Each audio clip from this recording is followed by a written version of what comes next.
Hello everyone, it's Coach Brian from Flex Club. Today we're going to do a core and mobility day. I'm working on my lumbopelvic hip area, so my lower back and hips. I'm doing that for mobility specifically because I suffered a lower back injury back in 2013 doing deadlifts. I wasn't prepared for the movement. For the longest time though, my lower back, I was afraid to bend at my lower back after that injury.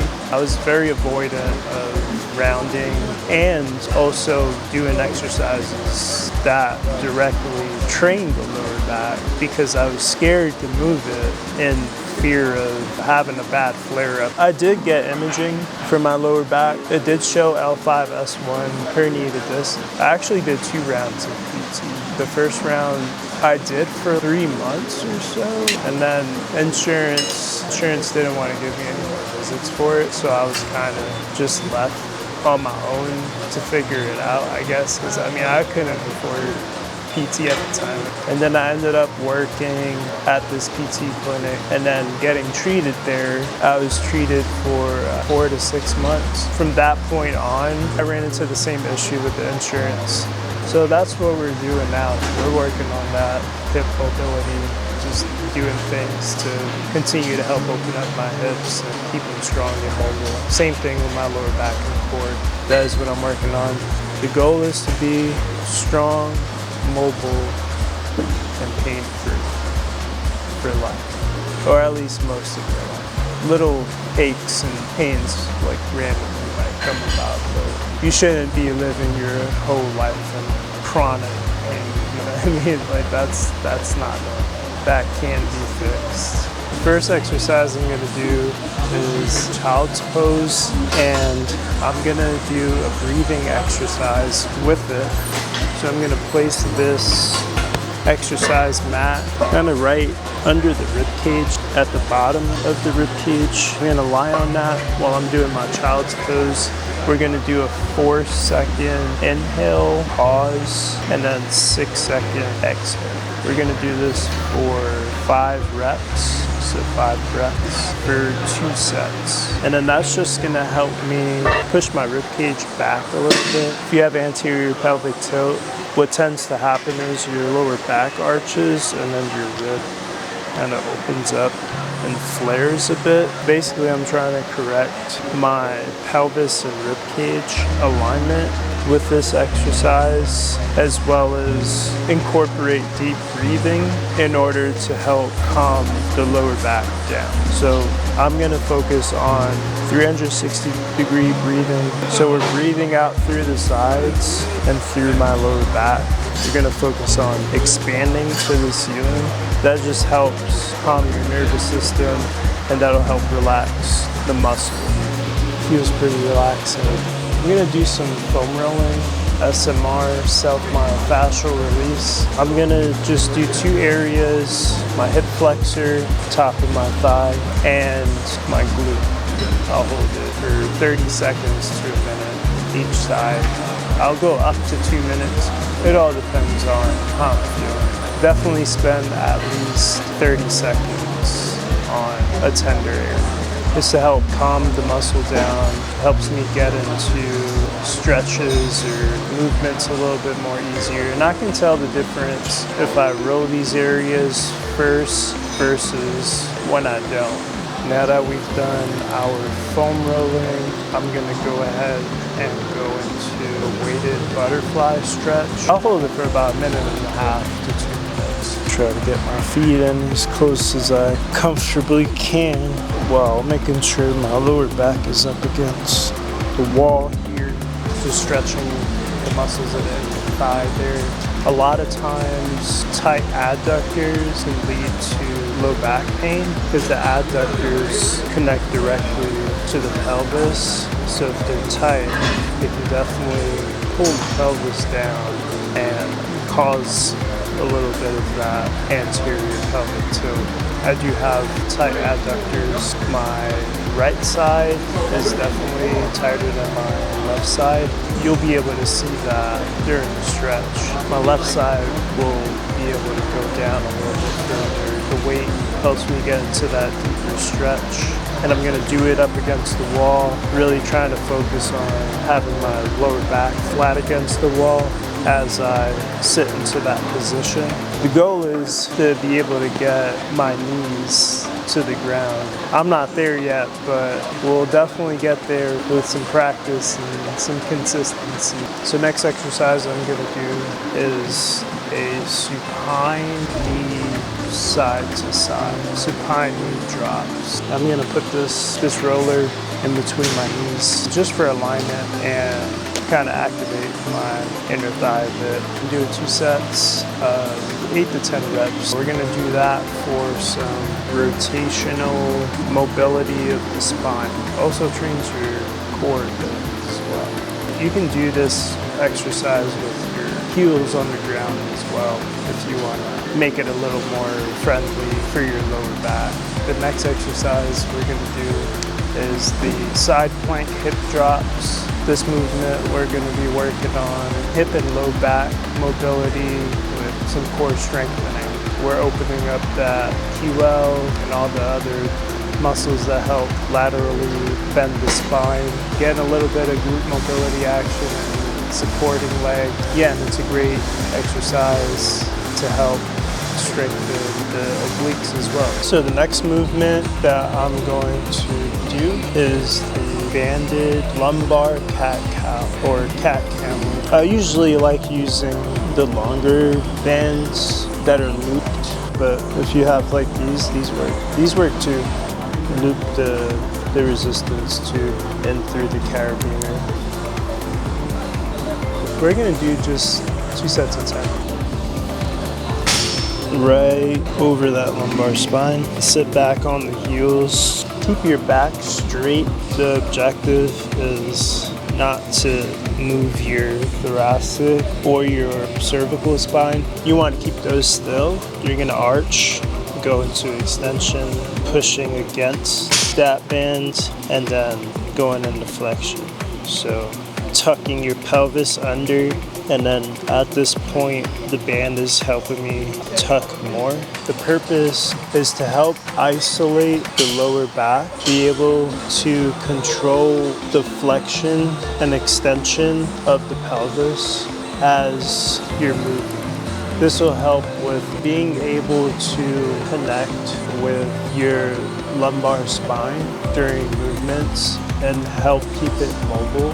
It's supposed to provide assistance and help decompress your lumbar spine to help create space between your discs and help really stretch those muscles out in the back, which tend to be pretty tense and tight a lot of times, especially if you're someone who lives in anterior pelvic tilt. And you only want to go to your comfort level. So if you start to feel pain at any point during the exercise, go right before that point of pain. Just trying to go into pain-free ranges. The next exercise is hip car. The car is just an acronym for controlled articular rotation. I'm going to do 2 sets of 6. The whole point of this is for mobility of your hip. The hip joint is a ball, your femur, and then the socket in your pelvis, and it moves around pretty freely. So essentially, we're trying to specifically target and move the joint in all the ways that it can move. So like through hip flexion, extension, external and internal rotation. When we specifically do joint work, that helps lubricate the joints. I usually do these with ankle weights. There's different variations. You can do it kneeling, you can do it standing, over a bench, on all fours, tabletop position. The hip car variation that I'll be doing, braced up against the squat rack to help me really isolate the hip joint and help me brace the rest of my body, so that way I'm putting more focus and attention to that hip joint. Basically hug this squat rack and then tuck my pelvis in. Think about elongating your pelvis, pulling your pelvis down, so that way you're not arching. Have your core engaged, ribs aren't flaring, tailbone, slight tuck there. control that. Start with the side of your foot down on the ground with your knee drop to the ground. Try to pull your foot up straight toward the ceiling and then turn your foot. Rotate out. Internally rotate as far as you can and then close it. Working leg parallel with your resting leg. From there you go into hip extension, making sure not to arch the lower back so you're keeping that tuck, and then from there externally rotate, bring the inside of your foot forward all the way through back to the starting position. Rest on the outside of your foot, let the knee drop down toward the ground. Those hip cars, great for strength and mobility. So the next exercise we're gonna do is the figure 4 contour. For these, I'll do 2 sets of 5 to 8 controlled reps per side. You wanna make sure that you're keeping your back as straight as you can. Keep your chest tall.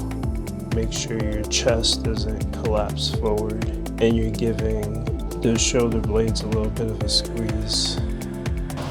You can also just practice lift-offs first. The more you lean to the side, the easier it'll be for you to lift the leg up. And then you can start adding lift and then bringing this forward and then coming back down. And then eventually you can kind of work your way up to assisted and then, eventually work your way to unassisted.